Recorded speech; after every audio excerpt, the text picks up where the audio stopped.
Hello friends. तो आज की इस वीडियो में हम डिस्कस करेंगे क्लास 6 का जो एनसीईआरटी का साइंस का बुक है उसका 3rd चैप्टर, जिस चैप्टर का नाम है तंतु से वस्त्र तक। जैसा कि इसके नाम से ही पता चल रहा है, इस चैप्टर में हम लोग बेसिकली वस्त्र के बारे में पढ़ेंगे। जो हम लोग वस्त्र धारण करते हैं वो कैसे बनता है, और इसमें एक पॉइंट है, यह है शब्द है तंतु। इसका मतलब हम समझेंगे कि तंतु क्या होता है। तो स्टार्ट करते हैं बिना किसी देरी के, जिसमें हम लोग सबसे पहले तंतु के बारे में समझेंगे। पहला जो टॉपिक है वो है तंतु, जिसके बारे में हम समझेंगे।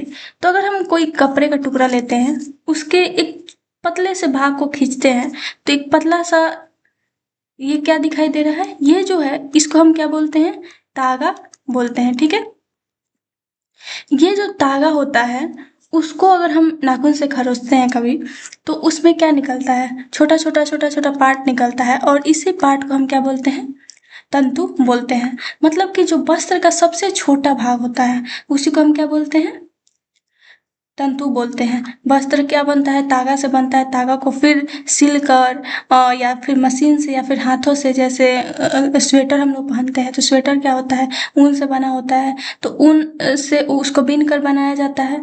कभी कभी मशीन, जो पतला वाला धागा होता है उससे जो हम कपड़े बनाते हैं वो किससे बनता है, तो मशीन से बनता है। तो जो सबसे छोटा पार्ट होता है वस्त्र का उसको हम क्या बोलते हैं, तंतु बोलते हैं। उस और बहुत सारे तंतु को मिलाकर क्या बनता है, तागा बनता है, और बहुत सारे तागा को मिलाकर एक वस्त्र बनता है। ठीक है, तो जो तागा होता है कि ये दिखाई देने वाली जो पतली लड़ियां होती है, ये जो लड़ी है इसको हम क्या बोलते हैं, तंतु बोलते हैं।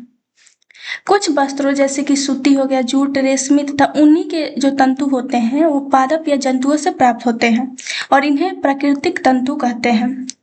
रुई और जूट की अगर हम बात करें तो ये पादपों से प्राप्त होते हैं, और ऊन और रेशम जो होते हैं वो जंतुओं से प्राप्त होते हैं। इसके बारे में हम आने वाले जो पार्ट है उसमें डिस्कस करेंगे, आने वाले टॉपिक में डिस्कस करेंगे ये कैसे प्राप्त होता है। जो ऊन होता है वो भेड़ या फिर बकरी की कर्तित ऊन से प्राप्त होता है। जो ऊन होता है वो भेड़ या बकरी जो कि बर्फ के जगह पे रहते हैं, तो उनका जो बाल होता है बहुत बड़ा बड़ा होता है ऊन पे, तो उसको निकालकर उससे बनाया जाता है जो ऊन होता है। इसे खरगोश, याक तथा ऊँटों के बालों से भी प्राप्त किया जाता है। रेशमी जो तंतु होते हैं वो रेशम कीट कोकून से खींचा जाता है। ठीक है, पिछले लगभग 100 वर्षों में ऐसे रासायनिक पदार्थों जिनका स्रोत पादप अथवा जंतु नहीं है, वे से तंतुओं का निर्माण किया जा रहा है। इसे संश्लिष्ट तंतु कहते हैं। ठीक है, ये जो हमने अभी डिस्कस किया, जैसे रेशम हो गया, जूट हो गया, सूती हो गया, ऊनी हो गया, वो सारे चीज कहाँ से प्राप्त होते हैं, हमें हमें या तो जंतु से प्राप्त होते हैं या फिर पादप से प्राप्त होते हैं, और ये क्या होते हैं, प्राकृतिक होते हैं। लेकिन कुछ अ, ऐसे भी कुछ वस्त्रों को बनाने के लिए तंतु होते हैं जिनको जो प्राकृतिक नहीं होते हैं, जिनको पादप या फिर जंतु से प्राप्त नहीं किया जाता है, बल्कि उसको रासायनिक पदार्थों से बनाया जाता है, और उसको हम क्या बोलते हैं, संश्लिष्ट तंतु बोलते हैं, या फिर एक तरह से कृत्रिम तंतु बोलते हैं। पॉलिस्टर हो गया या फिर नायलॉन हो गया, एक्रिलिक हो गया, ये क्या है, संश्लिष्ट तंतुओं के उदाहरण है। अब हम आगे बात करेंगे कुछ पादप तंतु के बारे में।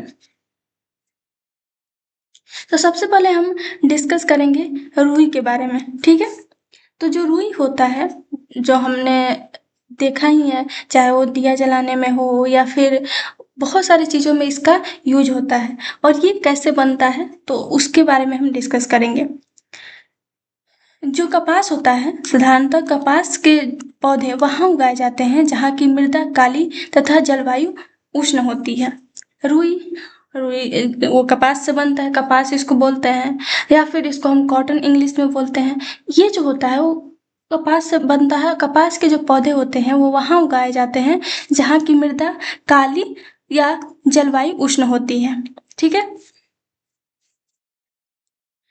कपास पादप के फल कपास गोलक लगभग नींबू की माप के होते हैं। पूर्ण परिपक्व होने पर बीज टूटकर खुल जाते हैं तथा अब कपास तंतुओं से ढके बिनौले जो कपास बीज होते हैं उसको देखा जा सकता है। ठीक है। साधारणतः जो कपास होता है, इन कपास बालों में कपास को हस्त चयन द्वारा प्राप्त किया जाता है। इसके पश्चात कपास से बीजों को कंकतन द्वारा पृथक किया जाता है। इस प्रक्रिया को कपास ओटना बोलते हैं। ठीक है। पारंपरिक ढंग से कपास हाथों से ओटी जाती है। आजकल कपास ओटने के लिए मशीनों का भी उपयोग किया जाता है। तो इस तरीका से हमें रुई मिलता है। यहाँ हमने देखा भी है, बहुत ऐसा जगह होता है जहाँ पे रेड रेड कलर का उसका फूल होता है और उससे कपास निकाला जाता है, और उस कपास निकालने को विधि को हम क्या बोलते हैं? कपास ओटना कहते हैं। तो इस तरीका से रुई हमें प्राप्त होती है, जिसका बहुत सारे जगह पे उपयोग होता है, चाहे वो दिए जलाने में हो या फिर फर्स्ट एड में भी काम आता है, जो मेडिकल होता है उसमें भी काम आता है। तो बहुत सारी जगह पे इसका काम होता है। अब हम बात करेंगे जूट के बारे में, पटसन के बारे में। तो जो जूट होता है, जूट की अगर हम बात करें जिसको हम पटसन बोलते हैं, पटसन जो होता है, पटसन तंतु को पटसन पादप के तने से प्राप्त किया जाता है। भारत में इसकी खेती वर्षा ऋतु में की जाती है। यहाँ पे हम रुई के बारे में देखें। अब हम बात करेंगे जूट के बारे में। तो जूट जो होता है उसका तंतु, जो जूट पादप होता है, जो पटसन पादप होता है, उसके तने से प्राप्त किया जाता है और भारत में इसकी खेती वर्षा ऋतु में की जाती है। भारत में पटसन को प्रमुख रूप से बंगाल, पश्चिम बंगाल, बिहार तथा असम में उगाया जाता है। सामान्यतः पटसन पादप को पुष्पन अवस्था में काटते हैं।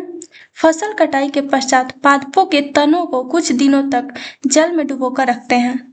ऐसा करने पर तने गल जाते हैं और उन्हें पटसन तंतुओं से हाथों द्वारा पृथक कर लिया जाता है।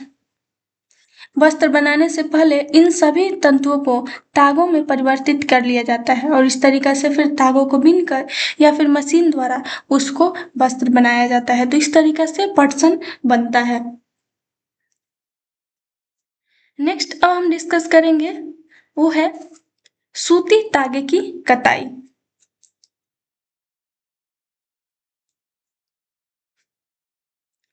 तो अगर हम बात करें, रेशों से तागे बनाने की प्रक्रिया को कताई कहते हैं।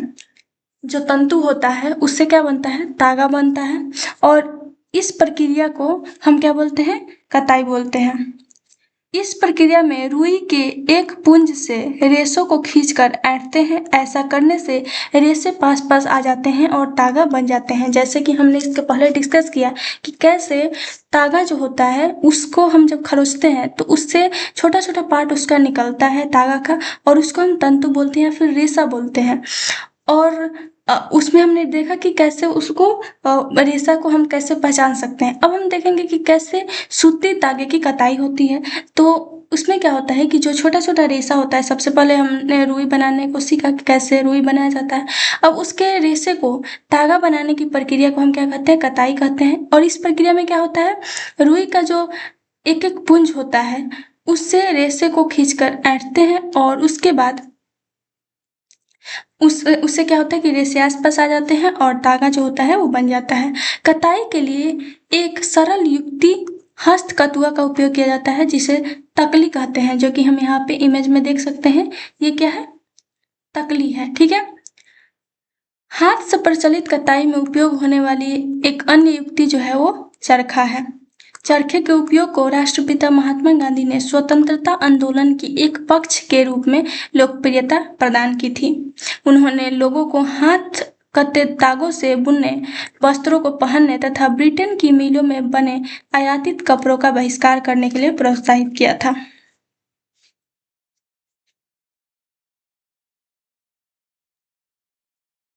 यहाँ पे हम इमेज देख सकते हैं चरखा का।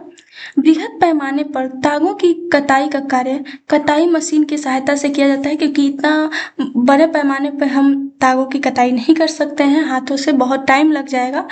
तो इसलिए मशीन से किया जाता है और कताई के पश्चात तागों का उपयोग वस्त्र बनाने में किया जाता है। अब हम देखेंगे धागों से वस्त्र कैसे बनाए जाते हैं, तो इसमें हम क्या देखेंगे, बुनाई। ठीक है,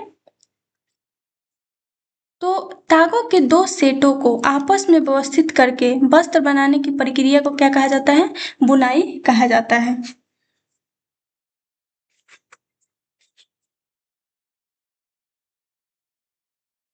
यहाँ पे हम इमेज देख सकते हैं, यहाँ पे क्या है, कागज के टुकड़े लेंगे, फिर इसको बुनाई कर सकते हैं, ये एक क्रियाकलाप में है। अब हम जो मेन पॉइंट है उसको हम देखते हैं। जो वस्त्रों की बुनाई होती है वो कार्गो पर की जाती है। यहाँ पे हम देख सकते हैं करघे या तो हस्त प्रचलित होते हैं अथवा विद्युत प्रचलित होते हैं। ये क्या है, हथकरघा है, जिसमें यहाँ से हाथों से करघा किया गया है। ठीक है, उसके अलावा एक विशेष प्रकार की बुनाई भी होती है, जैसे कि हम यहाँ पे इमेज में देख सकते हैं। यहाँ पे स्वेटर बुनाई होती है, जैसे कि हम अपने मम्मी को देखते हैं ठंडे के दिनों में वस्त्र बनाते हुए, तो उसको हम क्या बोलते हैं, बुनाई बोलते हैं। और वो उससे ये एक क्या होता है, दो लकड़ी टाइप का डंडा होता है, और इससे क्या किया जाता है, ये एक स्पेशल टाइप का होता है, और इसको हम क्या बोलते हैं, ये क्या है, ऊन है, और इससे क्या किया जाता है, वस्त्रों की बुनाई की जाती है, जिसको हम क्या बोल रहे हैं, स्वेटर बुनाई। अब हम बात करेंगे वस्त्र सामग्री का इतिहास। जैसे कि हमने देखा इसके पहले कि कैसे तंतु होता है, तंतु से फिर धागा बनाया जाता है, फिर धागा से वस्त्र बनाए जाते हैं। सबसे पहले हमने देखा कि कैसे तंतु बनाए जाते हैं, उसको कैसे, जैसे जूट हो गया, और रुई के बारे में हमने देखा कि कैसे तंतु बनाए जाते हैं, फिर तंतु से कैसे तागे बनाए जाते हैं, और तागों से कैसे फिर वस्त्र बनाए जाते हैं, या तो बुनाई करके, हथकरघा की विधि से। इस तरीके से हम क्या करते हैं, वस्त्रों को बनाते हैं, मशीन के द्वारा बनाया जाता है वस्त्र।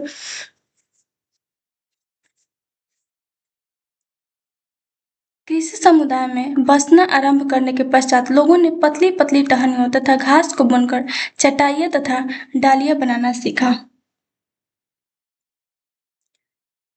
प्रारंभ में वस्त्रों के विषय में पूर्व प्रमाणों में ऐसा प्रतीत होता है कि प्रारंभ में लोग जो होते थे, वृक्षों की छाल, बड़ी बड़ी पत्तियों तथा जंतुओं की चर्म तथा समूर से अपने वस्त्र को ढकते थे। उसके बाद कृषि समुदाय में जब वो लोग बसना आरंभ किए, तब लोगों ने पतली पतली टहनियों और घास को बुनकर चटाइयाँ फिर डालियाँ बनाना सीखा।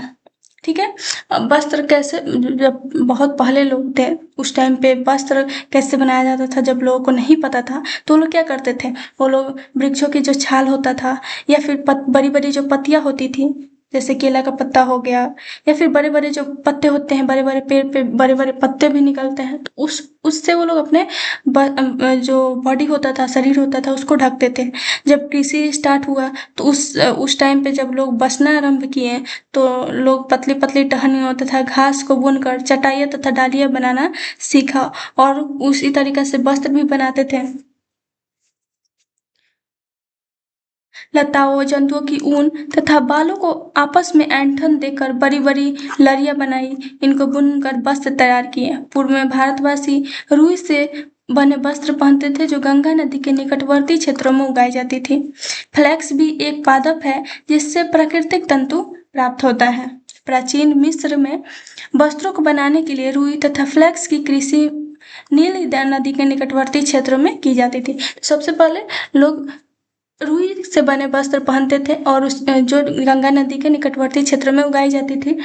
और उसके अलावा फ्लैक्स होता था, फ्लैक्स एक पादप है जिससे प्राकृतिक तंतु प्राप्त होता है। प्राचीन मिस्र में जो वस्त्र को बनाने के लिए रुई अथवा फ्लैक्स की कृषि नील नदी के निकटवर्ती क्षेत्रों में की जाती थी। उन दिनों में लोगों को सिलाई करना नहीं आता था। उस समय लोग अपने शरीर के विभिन्न भागों को वस्त्र से आच्छादित कर लेते थे। वे शरीर को आच्छादित करने के लिए कई विभिन्न ढंगों का उपयोग करते थे। सिलाई की सुई के आविष्कार के साथ साथ लोगों ने वस्त्रों की सिलाई करके पहनने के लिए कपड़े तैयार किए। इस आविष्कार के पश्चात सिले कपड़ों में बहुत सी विभिन्नताएं आई, परंतु क्या यह आश्चर्यजनक बात नहीं है कि आज भी साड़ियाँ, धोतियाँ, लुंगियाँ और पगड़ियों का बिना सिले वस्त्रों के रूप में उपयोग किया जाता है। जैसे नॉर्मल वस्त्र बना लिए, कपड़ा का छोटा सा पार्ट उसको हम क्या बोलेंगे, लुंगी हो गया, धोती हो गया, साड़ी हो गया, वो एक प्रॉपर जैसे सलवार कमीज हो गया, उस तरीक़े से तो वो नहीं बिना जाता है, तो इस तरीक़े से भी कपड़ा पहना जाता है।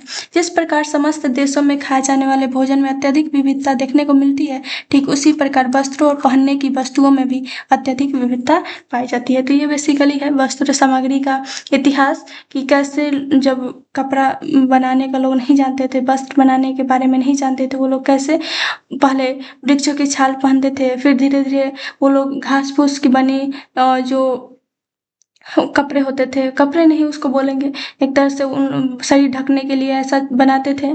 फिर उसके बाद धीरे धीरे रुई का वस्त्र पहनना स्टार्ट किए, फिर धीरे धीरे अलग अलग कृत्रिम वस्त्र भी बनने लगे, और उस तरीके से फिर कपड़े का आविष्कार हुआ।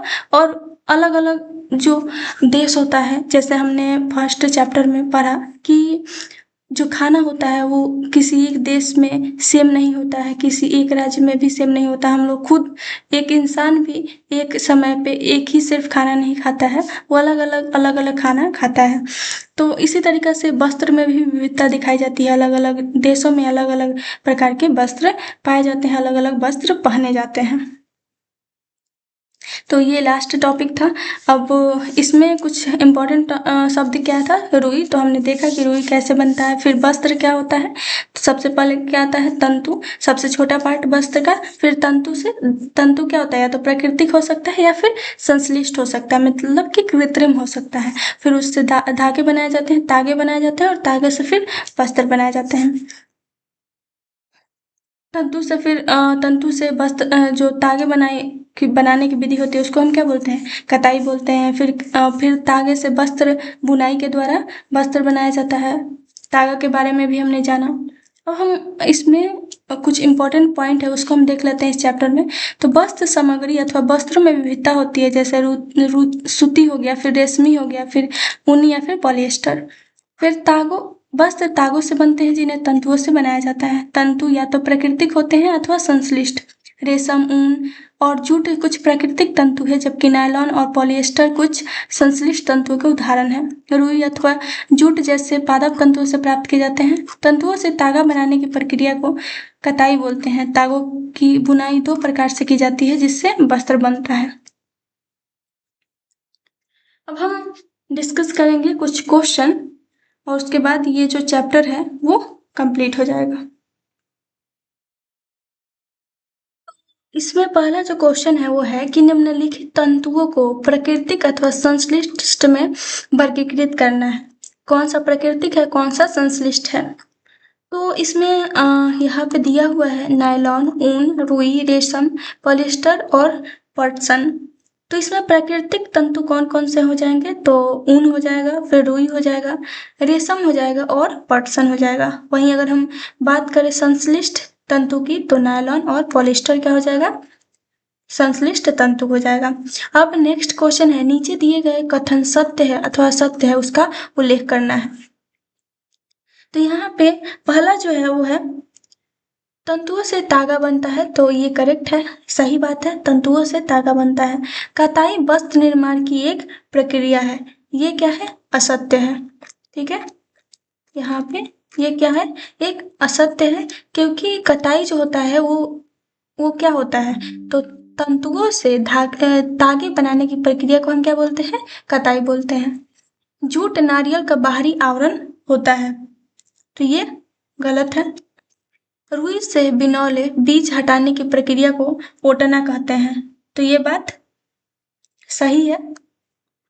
तागों की बुनाई से वस्त्र का एक टुकड़ा बनता है, तो ये बात क्या है, सत्य है। रेशम तंतु किसी पादप के तने से प्राप्त होता है, तो ये क्या है, ये गलत है। ये जो होता है रेशम तंतु, वो क्या होता है, वो रेशम कीट के कोकून से प्राप्त होता है। उसके बाद है पॉलिएस्टर एक प्राकृतिक तंतु है, तो ये गलत है, पॉलिएस्टर जो है एक संश्लिष्ट तंतु है। अब नेक्स्ट क्वेश्चन है, रिक्त स्थानों की पूर्ति कीजिए। तो इसमें क्या है, ये यहाँ पे रिक्त स्थान 2 दिया है और लिखा है कि इससे पादप तंतु प्राप्त किए जाते हैं। तो रुई हो गया और पटसन हो गया, इससे क्या होता है, पादप तंतु प्राप्त किए जाते हैं। और इसमें क्या है, ऊन और जो रेशम होते हैं वो जांतव तंतु है।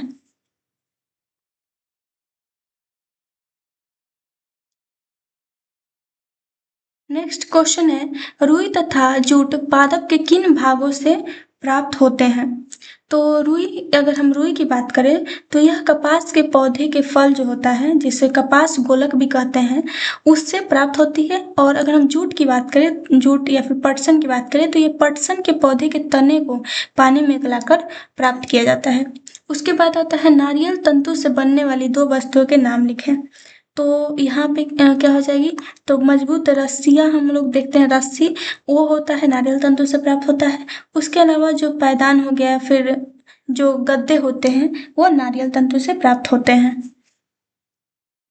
उसके बाद आता है, तंतुओं से तागा निर्मित करने की प्रक्रिया को स्पष्ट करें। तो यहाँ है, तंतुओं से तागे बनने की प्रक्रिया को क्या कहा जाता है? कताई कहा जाता है। और इस प्रक्रिया के मुख्य चरण है, जैसे कि रुई के एक पुंज से, अगर हम रुई की बात करें तो रुई के एक पुंज से रेशे को धीरे धीरे खींचा जाता है और फिर उसे क्या किया जाता है? ऐंठा जाता है। और इससे ऐंठने पे क्या होता है कि जो रेशे होते हैं वो आपस में आ जाते हैं और फिर तागा का निर्माण होता है।